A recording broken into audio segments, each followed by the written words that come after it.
Olá pessoal, tudo bem? É uma bênção estarmos aqui todos juntos mais uma vez.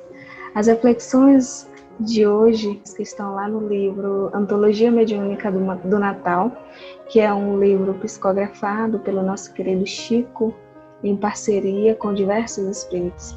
Nós temos lá o irmão X, sabemos ser nosso querido Humberto de Campos, temos lá Emmanuel, Meimei e uma série de outros autores espirituais. Também temos a nossa querida Alta de Souza e assim vai.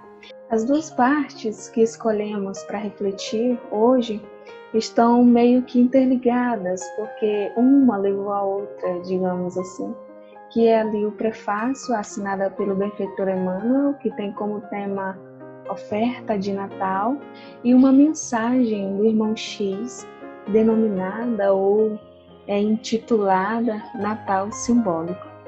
Chega dezembro, né, pessoal? Eu acho que é impossível nós não nos enchermos de júbilo, de alegria, de contentamento, porque nós, querendo ou não, relembramos ou lembramos do nascimento, da vinda daquele a que tanto amamos, daquele que escolhemos por ser nosso mestre, que escolhemos para nos guiar nessa trajetória, nessa estrada que é longa do nosso aperfeiçoamento moral, espiritual aqui na Terra.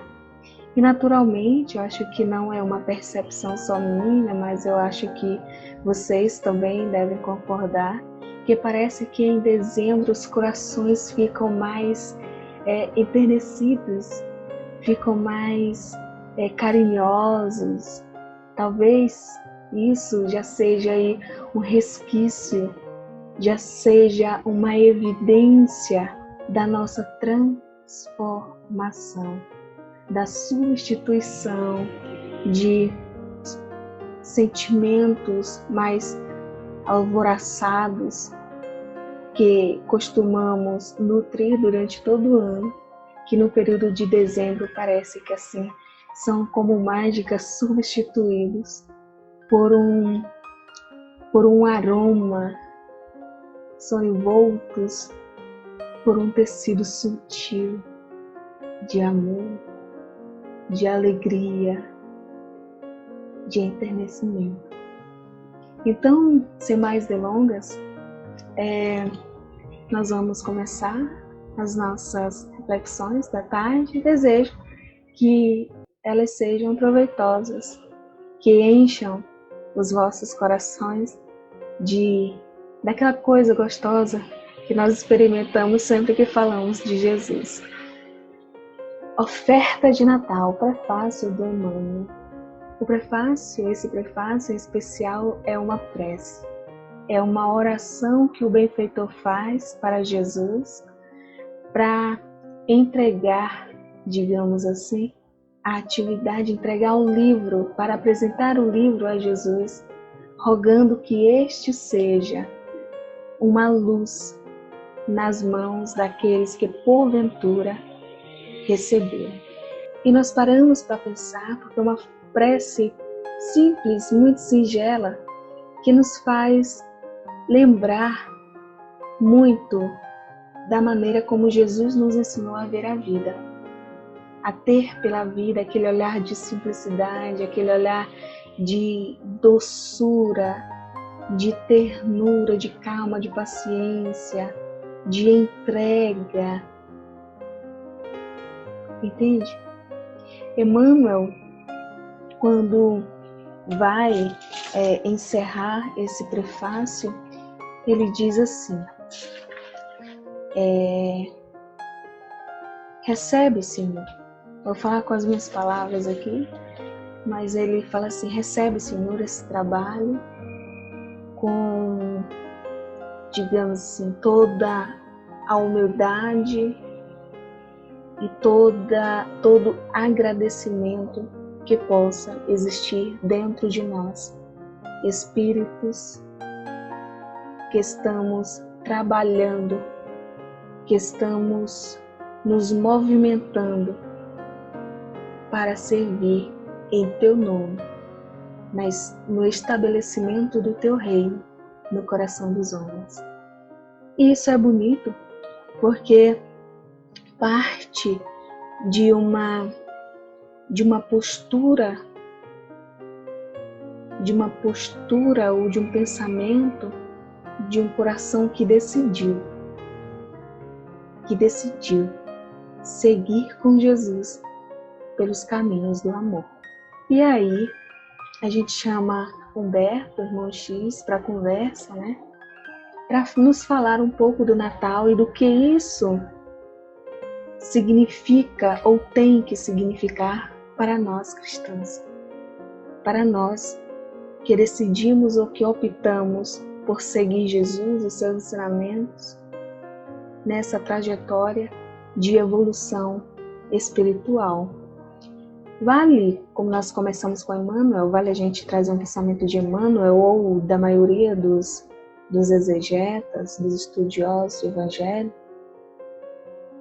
que é o seguinte, que é de sabermos, de entendermos que o Evangelho ele é composto de muitas alegorias, de muito simbolismo, que os jeitos, que as falas que estão ali materializadas naqueles textos não querem dizer simplesmente o que ali está escrito.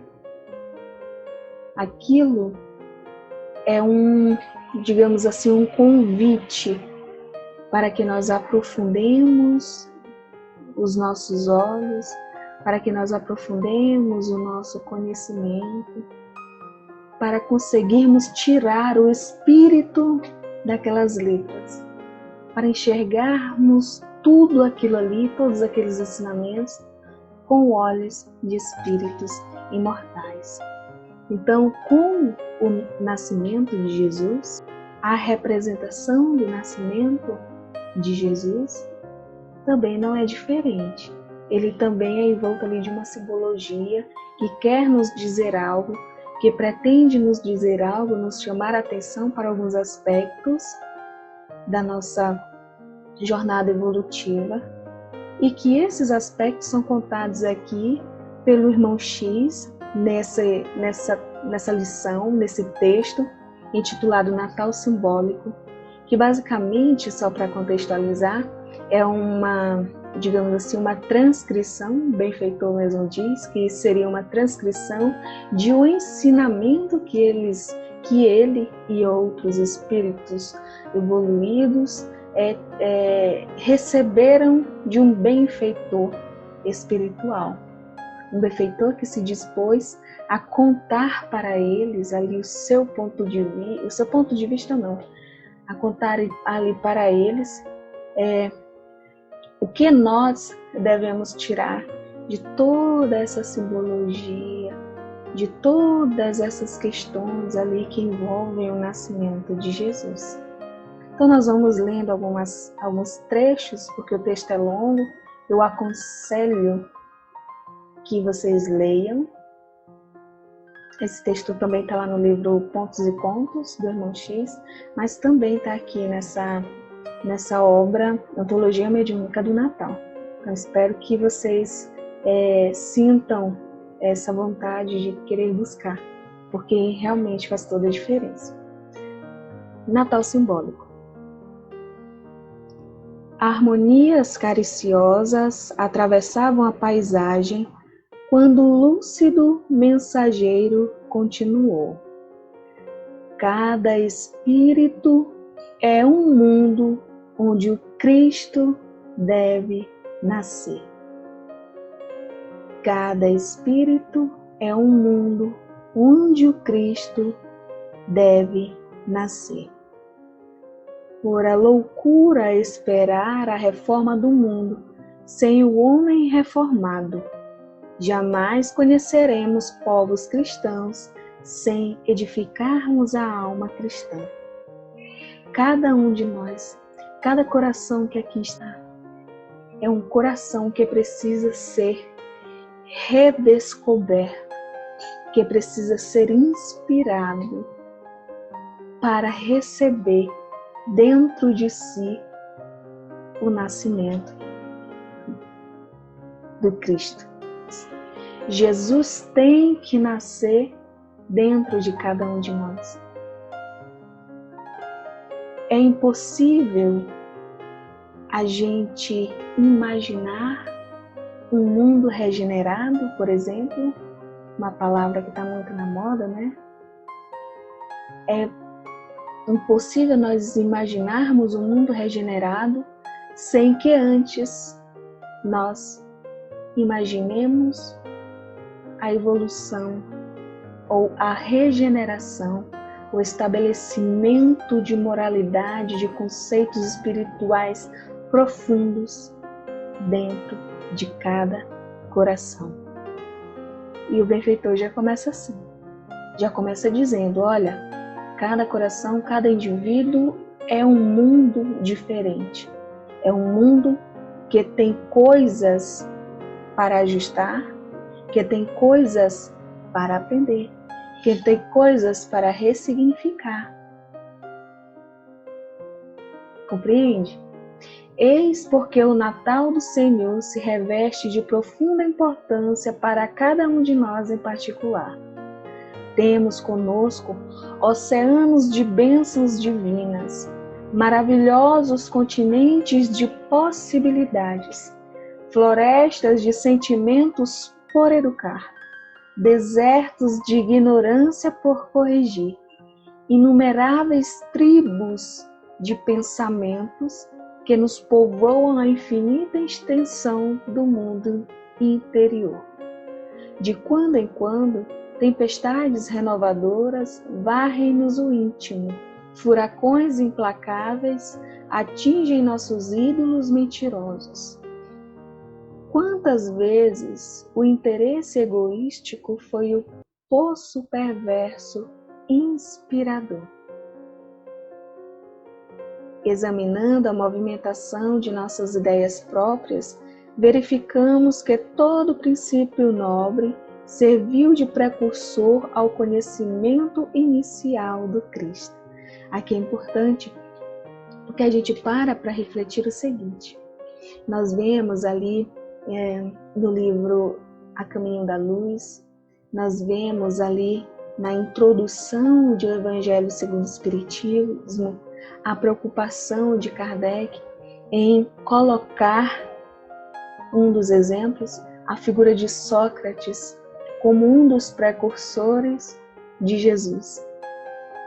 Sócrates que viveu ali 500 anos antes de Jesus, e esse movimento de preparação da ambiência, preparação da atmosfera espiritual do planeta Terra para receber os divinos ensinamentos do Cristo, fez-se necessárias, e nós vimos reencarnar ou encarnar em diversos pontos do globo consciências evoluídas, consciências preparadas para desmistificar, para lançar sementes novas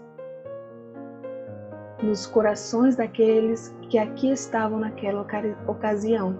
Nós vamos ver, por exemplo, Siddhartha Gautama Buda, ali no Nepal, contribuindo para a iluminação interior das criaturas.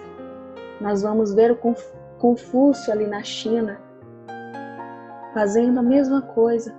E nós vamos ver Sócrates ali na Grécia, preparando o ambiente, ou preparando o pensamento dos seus contemporâneos para receber ensinamentos profundos, onde eles teriam que pensar, teriam que cogitar a respeito de quem eles eram, a respeito do que eles teriam que fazer aqui. Toda essa movimentação fez necessária e nos chama a atenção, nos chama para uma reflexão que é igualmente profunda, que é a seguinte: antes de toda e qualquer transformação, nós não queremos para o Cristo nascer dentro dos nossos corações? Então a gente tem que atentar para um negócio aqui, ó. Antes de toda e qualquer transformação, necessário se faz que o indivíduo viva um período íntimo de reflexões profundas a respeito da vida, a respeito do seu papel aqui, a respeito da sua natureza. E é por isso que os espíritos, os benfeitores espirituais, nos dizem a todo instante: a família é a nossa primeira escola. Quando Jesus curou, eu recordo que em uma das curas de Jesus, o indivíduo, o coração que ele curou, se prontificou a segui-lo. E Jesus disse: não precisa. Retorna para a tua casa e começa de lá. Porque, amigos, se nós não conseguirmos mostrar para aqueles que convivem conosco que o Cristo está surgindo, o que a luz dos seus ensinamentos está surgindo dentro de mim, para aqueles que convivem comigo, eu não conseguirei fazer com que o mundo o veja em mim. Consegue compreender? Verificou-se a vinda de Jesus numa época de recenseamento. Exatamente isso que acabamos de comentar. Para toda transformação, é necessário que o indivíduo passe a cogitar a respeito da sua natureza. A respeito da sua natureza, o papel que ele tem a expressar aqui, o que ele tem que fazer, por que ele está aqui. Nós lembramos aqui a transformação de Maria Madalena, por exemplo, que estava em busca de uma satisfação mais profunda. Nós sabemos que ela era querida por muitos homens, desejada por muitos homens, mas ela, o íntimo dela, começou num movimento fugaz de querer experimentar uma coisa profunda, de querer experimentar uma felicidade duradoura, e viu em Jesus essa possibilidade. E quando desejou buscá-lo, ela se deparou com uma multidão. Que multidão é essa? A multidão que existe dentro dela mesma, porque quando nós nos colocamos ou nos posicionamos para uma possível transformação, parece que nós mesmos começamos a nos sabotar, dizendo: mas eu não consigo, mas isso aconteceu e eu não vou ser bem vista, sabe? Eu não vou convencer os outros de que eu quero isso. Zaqueu, quando tentou buscar Jesus, teve entre ele e Jesus também uma multidão. Consegue compreender?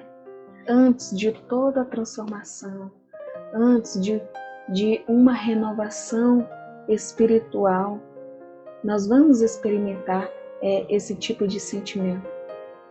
Nós temos que buscar esse recenseamento no sentido de querermos saber a nossa origem. Eu sou dali, pretendo ou preciso ir para ali.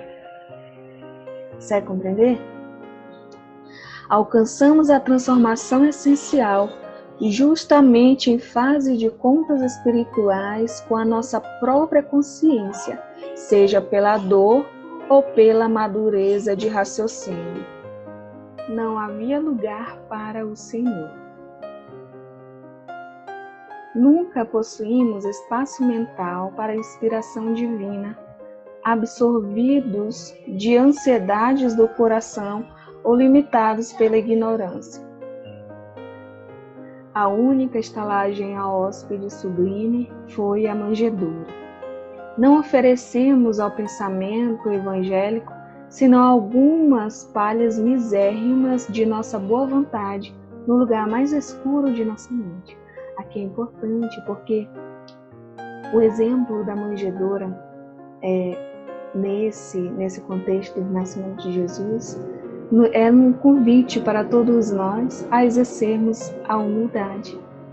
Agora imaginem só o governador espiritual do orbe, o espírito puro, que não se esconde e que prefere nascer entre os mais humildes e escolhe um lugar envolto de palhas para servir-lhe de berço. Vocês conseguem sentir isso? Esse convite à simplicidade, esse convite à singeleza das palavras, dos gestos, das atitudes.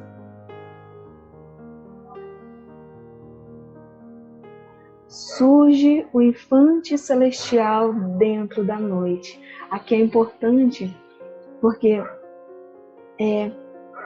nós, naturalmente, na maioria das vezes, só buscamos a companhia de Jesus quando nós estamos passando por alguma prova, quando o medo, quando a dúvida, quando a dor está instalada em nossos corações. É aí que nós buscamos estar junto dele. Por isso que lá no Sermão do Monte ele disse que veio para os pobres e os aflitos, para os sobrecarregados, porque são estes que, cansados, esbaforidos, caminham em direção a algo que possa libertá-los desse cativeiro, dessas angústias, dessas dores. Então, e é bonito, né? Porque Jesus poderia ter nascido de dia, mas escolheu nascer de noite, justamente que é para dizer o seguinte: eu já sei que vocês, ou que a humanidade, me procurará sempre nos momentos de aperto, nos momentos de agonia, no momento em que sua alma está envolta de profunda escuridão e dor. Aí é nesse momento que eu ajo, é nesse momento que eu nasço para fazer brilhar a luz dentro desses corações. Bonito, né, gente? É bonito demais. A estrela prodigiosa rompe as trevas no grande silêncio. Quando o germe do Cristo desponta em nossas almas, a estrela da divina esperança desafia nossas trevas interiores, obscurecendo o passado, clareando o presente e indicando o porvir. Isso aqui é bonito. Quando nós aprendemos, quando nós temos certeza daquilo que nós queremos, quando nós tomamos a nossa decisão de seguirmos com Jesus, de seguirmos aqueles ensinamentos que são leves, que são possíveis, uma estrela brilhosa nasce dentro da gente e ofusca o nosso passado, porque os Espíritos já nos dizem: não vos prendeis no passado, o que passou, passou, pegue o que você fez e traga para você como experiência, como ganho de experiência do que não se fazer mais. Faça com que isso seja um dínamo que te impulsionará para o futuro. Entende? Então essa estrela, essa luz que nasce, que é radiante, que é fulgurante, que ilumina o nosso presente, onde estamos, ilumina ao nosso redor e que lá no horizonte está brilhando, como a nos dizer: é por aqui que você deve seguir. Bonito, né, gente? Animais em bando são as primeiras visitas ao enviado celeste. Na soledade de nossa transformação moral, Em face da alvorada nova, os sentimentos animalizados de nosso ser são os primeiros a defrontar o ideal do Mestre. Que é importante. Essa simbologia dos animais, ele está querendo dizer o seguinte, que são as nossas feras interiores, ao nosso orgulho, os nossos sentimentos mais animalizados, as nossas paixões, que primeiro vêm degladear com essa luz que está começando a apontar dentro de nós. A nossa vaidade, a nossa intolerância, o nosso pessimismo, os resquícios de violência que possam existir dentro de nós. É essa a simbologia dos animais, que vem de encontro a Jesus, que vem de encontro a essa nova luz, a esses novos ensinamentos, tentando apagar ou engolir. Consegue compreender? É isso. Chegam pastores que se envolvem na intensa luz dos anjos que revelam o berço divino. Nossos pensamentos mais simples e mais puros aproximam-se da ideia nova, contagiando-se da claridade sublime, oriunda dos gênios superiores que nos presidem os destinos e que se acercam de nós, afugentando a incompreensão e o temor. A ideia dos pastores vindo aí como uma simbologia muito linda dos benfeitores espirituais, daqueles corações que nós deixamos no plano espiritual e que torcem pelo nosso aprendizado, pelo nosso aperfeiçoamento moral, que quando vem o Cristo nascer dentro de nós, vem cantar. Nós temos lá na narração de Lucas que os anjos cantavam hinos nas alturas quando o Mestre nasceu. Igualmente, benfeitores espirituais, aqueles que nos amam, cantam, se alegram, vibram, confraternizam entre si por nos verem melhorar também. É bonito, né? Isso dá uma esperança, isso dá uma força, isso dá um ânimo muito forte, uma força de vontade, uma coisa gostosa dentro da gente que nos faz caminhar, nos faz persistir. Bacana, né? Cantam milícias celestiais. No instante de nossa renovação em Cristo, velhos companheiros nossos, já redimidos, exultam de contentamento na esfera superior, dando glória a Deus e bendizendo os espíritos de boa vontade. Divulgam os pastores a notícia maravilhosa. Nossos pensamentos, felicitados pelo impulso criador de Jesus, comunicam-se entre si, organizando-se para a vida nova. Surge a visita inesperada dos magos. Sentindo-nos a modificação, o mundo observa-nos de modo especial. Ou seja, todas as vezes que nós passamos a agir ou começamos a agir de forma diferente na qual nós estávamos sendo acostumados, na qual nós estávamos acostumados a agir, as pessoas reparam a nossa transformação. Não à toa, os benfeitores espirituais, o próprio Mestre nos dizem: ide e pregai o Evangelho. Mas, se necessário, use palavras. Se necessário, porque a primeira evangelização que nós fazemos em prol dos nossos irmãos é a exemplificação de tudo que aprendemos com Jesus através da nossa vida. Pessoas à nossa volta que não compreenderão o que as nossas palavras querem dizer, mas elas compreenderão o gesto de amor, elas compreenderão o gesto de empatia que a gente possa ter para com alguém. Elas compreenderão a mansidão com que você age diante de uma coisa que naturalmente para elas seria motivo de perder a paciência, de agir com agressividade.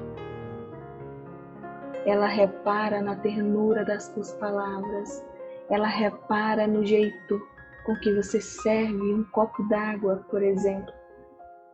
Entende? São essas coisas simples do dia a dia, são essas coisas simples da vida que nós geralmente não damos muito valor e que ao fim das contas querem dizer muito. Que são expressões de amor puro, de doação pura. Aí a gente avança um pouco aqui no texto e vem bem para cá. Conserva-se Jesus na casa simples de Nazaré. Mais uma vez, Jesus nos demonstrando a humildade. Mais uma vez, Jesus nos chamando a atenção de que, primeiro, nós temos que transformar o nosso interior, temos que fazê-lo nascer dentro de nós. Em seguida, como resultado dessa transformação, servirmos de exemplos vivos para aqueles que estão à nossa volta e logo depois para as comunidades. Porque se eu não edificar essa luz dentro de mim, essa luz que as trevas, que os meus erros, os erros do passado vão insistir ou vão lutar com todas as forças por apagar, se eu não procurar lutar por mantê-la acesa, de nada vai adiantar. De nada vai adiantar. Mais tarde, o celeste menino surpreende os velhos doutores. O pensamento cristão entra em choque desde cedo com todas as nossas antigas convenções relativas à riqueza e à pobreza, ao prazer e ao sofrimento, à obediência e à mordomia, à filosofia e à instrução, à fé e à ciência.